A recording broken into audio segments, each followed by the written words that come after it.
War often brings to mind clashing tanks, thunderous artillery, and the bravery of soldiers in battle. Yet sometimes the most powerful weapons are not bullets or bombs, but deception, illusion, and imagination. In World War II, one of the strangest and most secretive units of the U.S. Army used paint, speakers, and inflatable tanks instead of guns and grenades.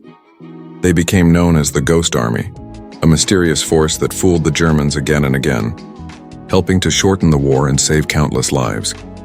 Origins of a phantom unit by 1944. The Allies were pressing deep into Europe after the Normandy landings. Success depended not just on strength, but also on cleverness. German forces, though retreating, were still formidable, and a well-placed counterattack could stall or even reverse the Allied advance. The U.S. Army decided to create a top-secret unit unlike any before: the 23rd Headquarters Special Troops.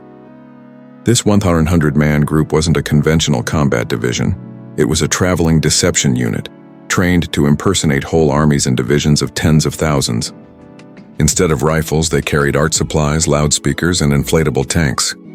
What made the Ghost Army even more unusual was the type of men recruited. Many were artists, architects, set designers, and sound engineers. They had backgrounds in advertising, theater, and design, fields where illusion and creativity mattered more than brute force. Their mission was to fight with trickery, to turn warfare into performance. Inflatable tanks and canvas cannons, one of the Ghost Army's most famous tools was the inflatable decoy.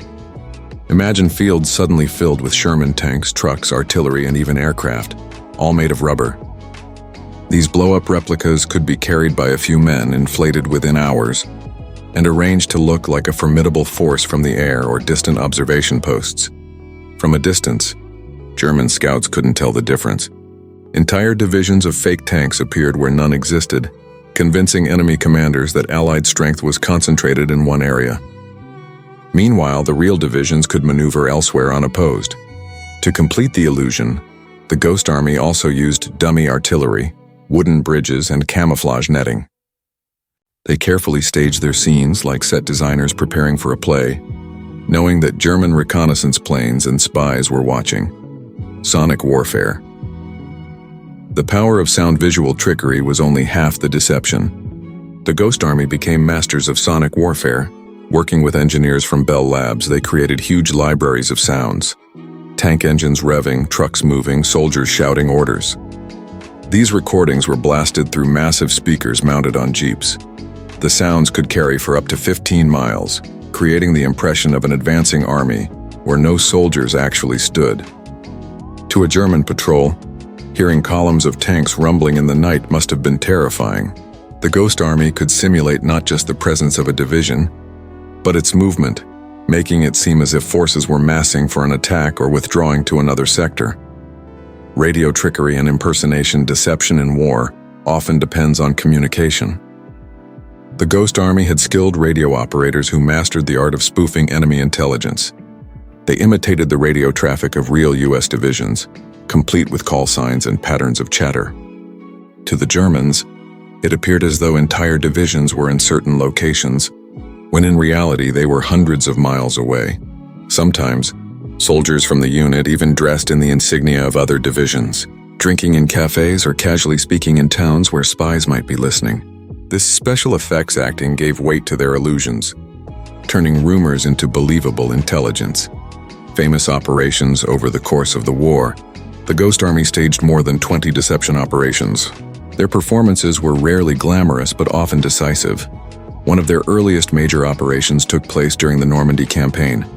After the D-Day landings in June 1944, the Ghost Army created the illusion of massive forces gathering in one sector, drawing German troops away from real Allied advances. Later, during the push into Germany, they executed perhaps their most famous deception near the Rhine River in March 1945. The U.S. Ninth Army was preparing to cross the river, but success depended on keeping German defenders uncertain of the crossing point. The Ghost Army simulated two entire divisions, over 30,000 troops, with only 100 men. They set up inflatable tanks, blasted recorded engine noises, and transmitted fake radio signals. The Germans, convinced a major assault was coming at the decoy location, diverted forces there. Meanwhile, the real crossing took place elsewhere with much less resistance.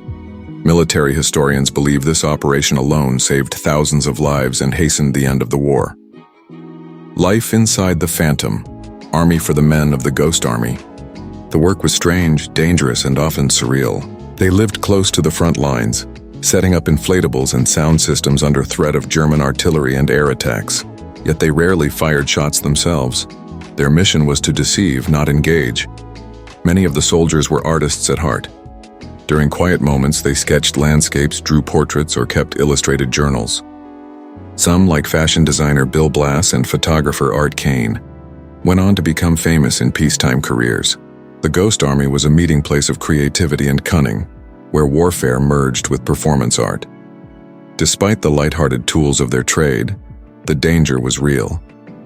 If captured, they could be executed for espionage, yet they persisted, knowing their illusions were saving real soldiers from dying in brutal battles. Secrets and legacy. The Ghost Army's work remained classified for decades after the war. Only in the 1990s did much of their story become public, as veterans began to share their experiences. In 2013, a PBS documentary, The Ghost Army, brought their story to wider audiences, showcasing their ingenuity and courage.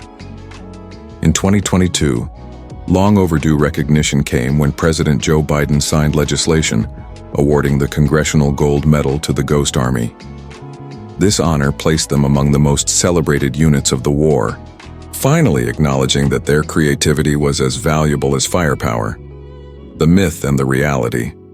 The Ghost Army occupies a strange place between history and myth. On one hand, their operations were real, documented, and effective.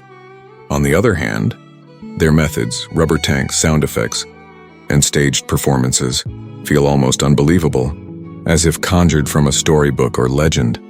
Like the wooden horse of Troy or the trickster gods of old mythologies, the Ghost Army represents the power of deception in human conflict. They remind us that wars are not only fought with strength, but also with imagination. The Ghost Army of World War II stands as one of the most creative and unusual chapters in military history. With inflatable tanks, booming speakers, fake radio chatter, and sheer artistic flair, they turned deception into a weapon as powerful as any rifle. Their story is a testament to the idea that brains can save as many lives as brawn, and that in times of chaos, creativity can tip the scales of war. The Ghost Army may have vanished into history after 1945, but their legacy lives on, half truth, half legend, and wholly unforgettable.